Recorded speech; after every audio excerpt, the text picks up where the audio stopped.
Assalamualaikum warahmatullahi wabarakatuh. Alhamdulillahirabbil alamin. Wassalatu wassalamu ala asyrafil anbiya'i wal mursalin wa ala alihi wa ashabihi ajma'in, amma ba'd. Segala puji bagi Allah Subhanahu wa taala, salawat dan taslim kepada baginda Nabi kita Muhammad sallallahu alaihi wasallam. Insyaallah pada kesempatan kali ini kita akan melanjutkan kajian kita masih dalam matan Abu Syuja', Matnul Ghayati wat Taqrib karya Al-Qadhi Abu Syuja', dan kita sudah pada pembahasan mandi besar yang disunnahkan, yaitu kapan saja disunnahkan al-ghusl. Al-Qadhi Abu Syuja' rahimahullah mengatakan wal aqsalul masnunatu sab'ata asyara ghuslan, yang artinya bahwa mandi besar yang disunnahkan kapan saja disunnahkan, karena sebelumnya kita telah membahas tentang al-ghusl, mandi, tentang tata cara mandi, sunnah-sunnahnya, fardu-fardunya, kemudian kapan saja hal ini disunnahkan. Beliau mengatakan ada 17 mandi yang disunnahkan. Dan kalau kita perhatikan nanti ke 17 ini, maka umumnya kembali kepada satu titik, yaitu tempat berkumpulnya banyak orang. Itu kapan ada perkumpulan, artinya tidak terbatas 17 ini saja, tapi di luar itu juga itu hak mandi sangat dianjurkan supaya bersih dan lebih baik suasananya.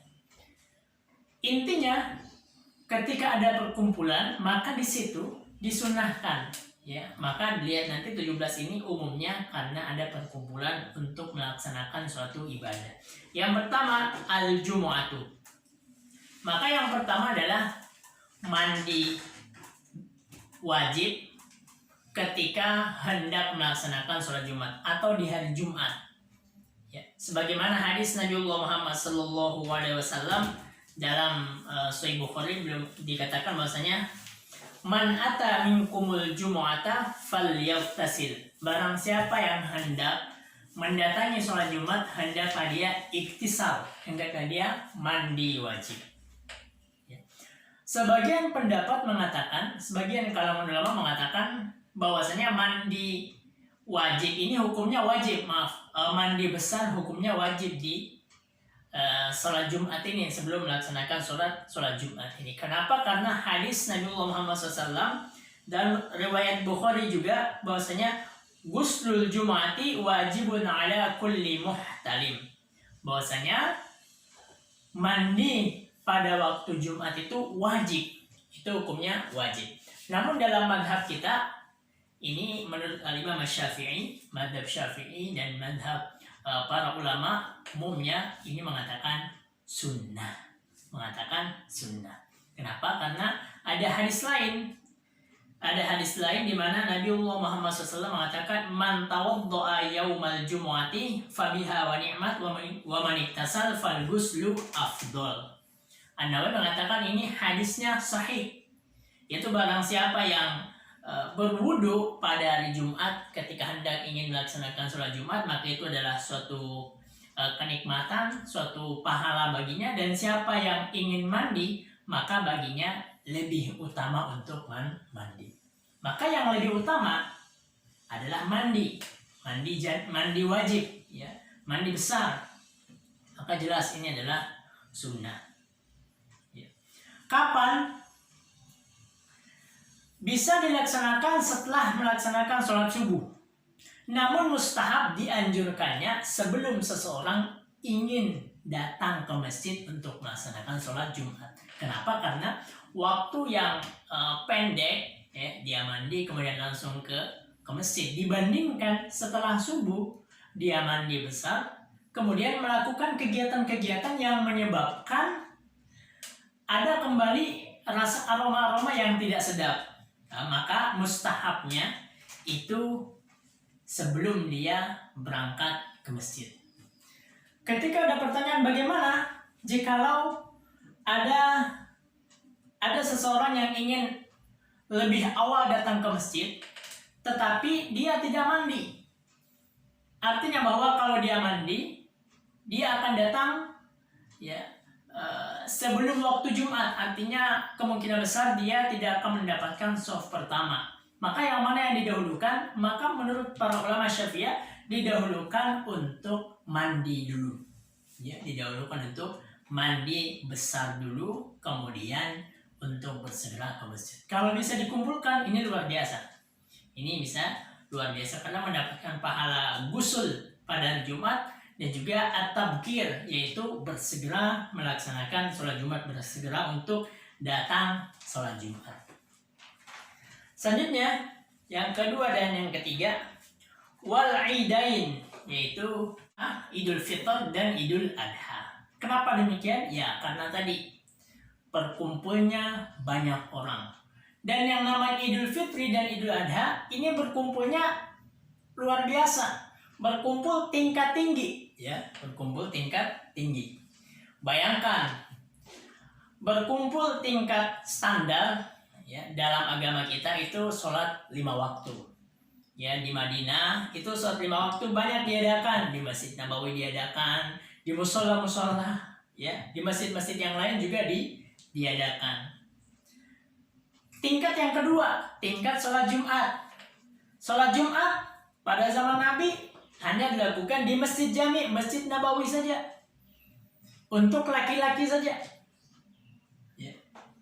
Tetapi ketika Idain, Idul Adha dan Idul Fitr, itu yang diperintahkan bukan hanya untuk laki-laki. Yang disyariatkan berkumpul sholat, ya, bukan hanya untuk laki-laki. Bahkan wanita diperintahkan, disyariatkan. Bahkan anak-anak pun, ya, disyariatkan untuk berkumpul. Maka tingkat tinggi, ya, kumpul tingkat tinggi, ya, seperti itu. Para jamaah sekalian, ini adalah sunnah dari Nabiullah Muhammad Sallallahu Alaihi Wasallam. Ibnu Abbas mengatakan bahwasanya Rasulullah Sallallahu Alaihi Wasallam itu yaktasil yaumul fitr, itu mandi besar pada hari fitr, Idul Fitri dan Idul Adha, dan juga ini adalah sunnah para salafus soleh, para sahabat-sahabat. Waktunya kapan? Boleh ba'da fajar, boleh, ya, boleh sebelum fajar, boleh, ataupun sebelum berangkat ke tanah lapang, ke tempat pelaksanaan dua sholat Idul Fitr dan Idul Adha ini. Kemudian selanjutnya, wal istisqa, sholat untuk meminta hujan. Kenapa? Karena berkumpul, ada perkumpulan, maka Islam mengajarkan kita untuk bersih, memperhatikan kebersihan, kesucian. Ya, jangan sampai kita datang tetapi ada aroma-aroma yang kurang sedap yang bisa saja mengganggu orang yang di samping kita.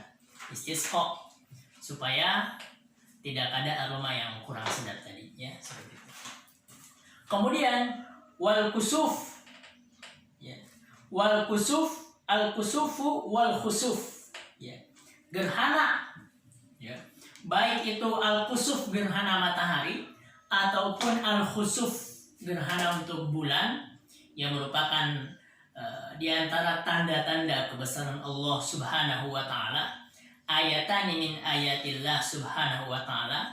Maka ketika hendak untuk melaksanakan sholat disyariatkan untuk mandi terlebih dahulu. Kenapa? Karena berkumpul banyak orang, perkumpulan lagi, dan Islam memperhatikan kebersihan, kesucian seseorang, ya, seorang hamba sangat diperhatikan, ya, seperti itu. Sama dengan sholat Jumat, berkumpul, idain berkumpul juga, ya, seperti itu. Kemudian wal guslu min guslil mayyiti wal kafiru idza aslam wal majnun idza afaqa wal mugma alaihi idza afaqa. Ya. Kemudian al gusul min guslil mayyit, orang yang selesai memandikan jenazah. Ya, orang yang selesai memandikan jenazah itu baginya juga dia harus mandi. Menurut pendapat Al-Qaul Qadim dalam madzhab Syafi'i itu wajib. Namun menurut pendapat Al-Jadid, qaul jadidnya Imam Syafi'i ketika beliau di Mesir, setelah mereview pendapat-pendapatnya itu, Ya, dan inilah yang berlaku, yaitu annahu mustahab. Ya, disunnahkan untuk mandi. Sebagaimana hadis Nabiullah Muhammad sallallahu alaihi wasallam, man ghassala mayyitan falyaghtasil wa man hamalahu falyatawadda. Siapa yang memandikan jenazah, hendaklah dia mandi, dan siapa yang membawanya, hendaklah dia berwudu. Ya, hendaklah dia berwudu. Kemudian selanjutnya, ghuslul kafiri idza aslam.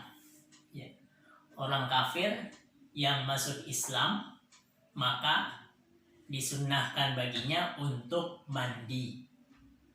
Disunahkan baginya untuk mandi. Sebagaimana ya Qais bin Asim wa Thumamah bin Usal, mereka diperintahkan oleh Rasulullah untuk mandi ketika mereka telah masuk Islam, ketika mereka telah menyatakan keislaman. Namun hukumnya sunnah. Ya. Karena ada juga jamaah yang tidak diperintahkan mandi. Ya, seperti itu. Tetapi harus diperhatikan di sini para jamaah sekalian, bahwasanya ada satu hal pembahasan yang penting yang terkadang kita lupakan, bahwa ketika seseorang datang, orang kafir datang kepada muslim untuk meminta ditalkinkan kalimat syahadat, maka apa yang dikerjakan seorang muslim? Apakah diperintahkan mandi dulu kemudian syahadat, atau syahadat dulu kemudian mandi? Maka yang wajib bagi muslim ini adalah memerintahkan atau mentalkinkan orang kafir saat itu juga. Tidak boleh disuruh pulang untuk mandi baru masuk Islam, tidak. Tetapi talkinkan syahadatain di situ, kemudian baru mandi. Jangan mandi dulu Anda kembali ke rumah Anda, mandi dulu kemudian masuk Islam, kemudian syahadat, tidak.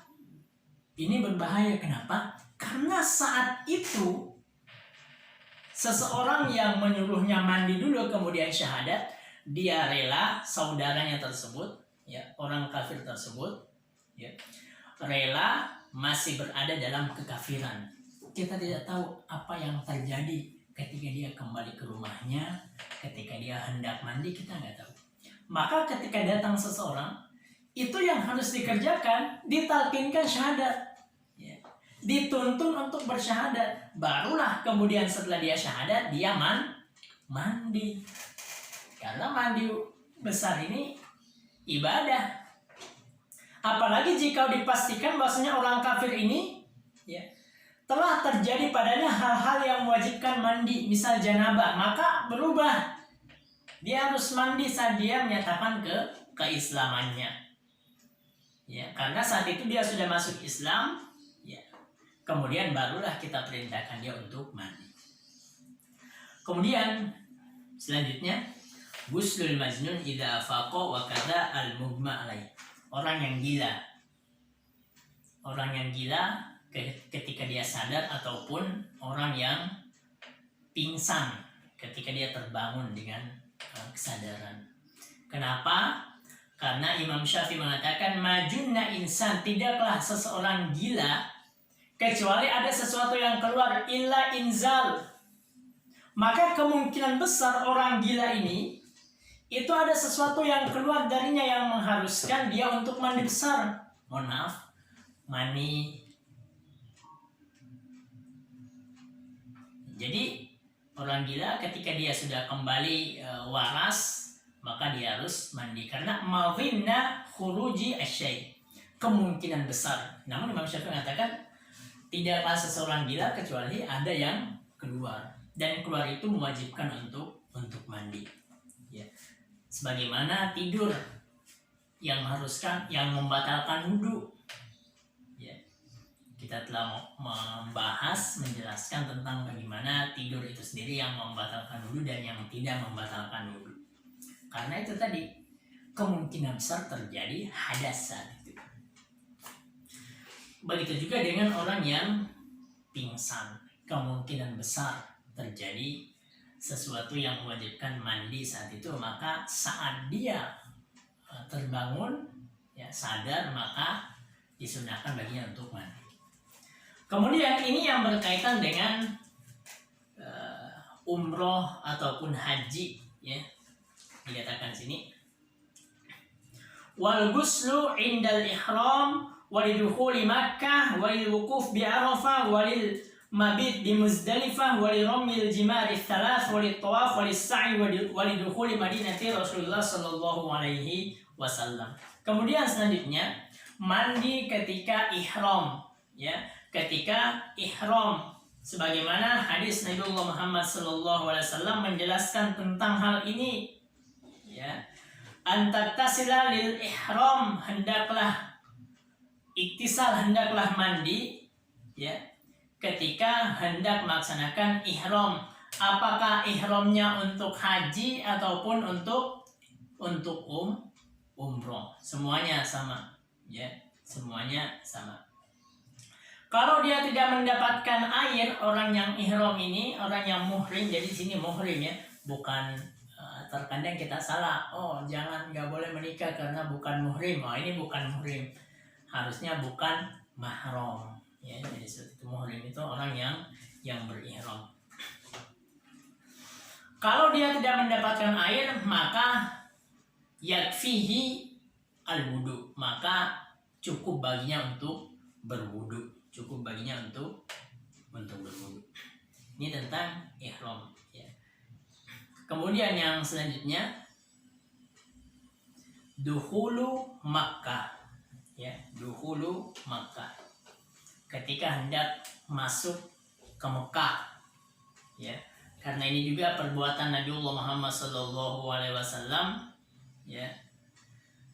Baik dia berihram untuk haji ataupun umroh, ya, maka disunahkan ketika hendak masuk Mekah untuk mandi, untuk ghusl.